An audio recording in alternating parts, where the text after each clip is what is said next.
Good evening mga boss. At kami ay mag-overtime. Siyempre, overtime tayo. Dito sa Harakal 150. Pipinturahan na natin. Kasi meron daw may mag-aari.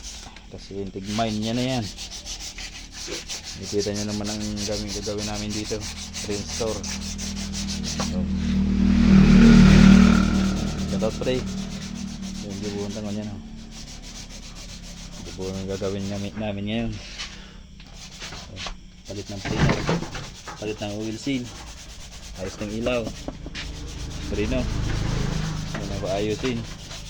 So, naka-stock lang siya para naman lumakas yung preno. Biyahe daw ng Manila. Scooter tayo ngayon at ang hulihan.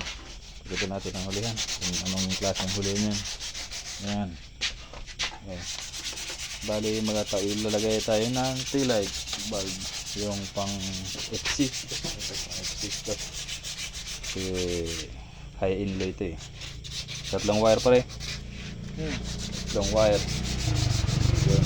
Tatlong wire ilalagay namin dyan. Iwalay namin yung signal light nya at magkasama-sama sila sa loob. Yun.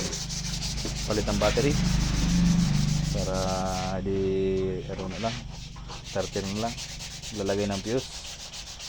Yun.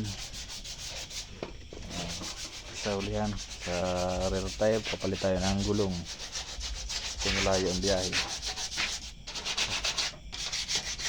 Kayain kaya ni 150 ang biyaheng malayo-layo. Tambutso, magasulda pa ng tambutso. Yun. Turahan.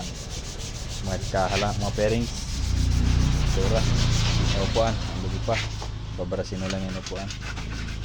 Okay guys. Thank you.